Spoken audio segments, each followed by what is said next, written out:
Bagworms on arborvitae at Highland Hill Farm. Here's an example of bagworms that are on trees. You can tell they're bagworms because they are little round cylinder guys that are crawling around on the tree. They usually have a bag over the worm so you can't see the worm itself. And they use the foliage that they eat off the tree to camouflage their bags.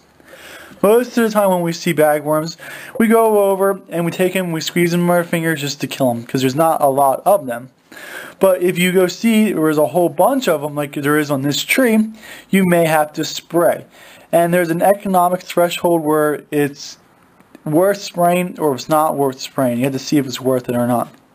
If it's on multiple trees, sometimes you may not see a lot of damage, but there could be one or two. So what we do is we spray them and then we take a sample to see how many of them have died in the sample. Now when you take the sample, you can't squish them in your fingers because that wouldn't make the sample right. So you take a whole bunch of bagworms that you have not squished, that have just been sprayed, and see how effective this spray has been. Now this has been sprayed 3 days ago, so the sample that we've got is about 20 bagworms there, maybe give or take a couple of them. And we line them up all in rows kind of so we can see which ones are going to move or not. After we line them up, we let them go for a little bit and see how many of them are still alive. Now just because it's still alive after being sprayed for 3 days doesn't mean that it's dead.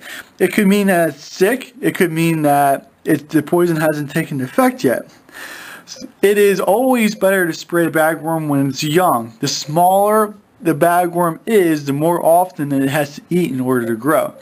So when you spray it, then it has more chance of that spray actually getting into the system of the bagworm. So we sit here for a little bit and we take a look at the bagworms and we see how many of them died. Now after we figure out how many of them died, we can kind of figure out how well the spray works. Because if most of them died, we don't have to spray again because it hasn't reached that threshold where it's worth us spraying or not. So we just have to figure out what it is, see how many of them there are, and then make your decision from there. And that's how we typically do it at Highland Hill Farm.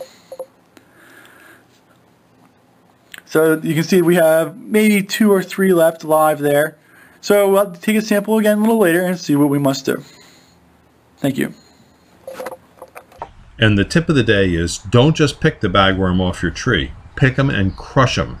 If you throw the bagworm in the trash, they will crawl right back out of the trash and into the landscape. Given enough time, these little critters, they can escape. They're escape artists. Heavily damaged evergreens are very difficult to replace. However, if you need large arborvitae, Highland Hill Farm does have large arborvitae to help you replace bagworm damaged arborvitae. And we do deliver and plant to most eastern U.S. locations. We can ship our large arborvitae on tractor trailer trucks, or you can pick up at our farms. You can call us at 215-651-8329 if you need replacement arborvitae for bagworms that have damaged your screen, hedges, or nursery stock in your landscape. Again, call us, Highland Hill Farm. We do have large arborvitae for sale. Thank you.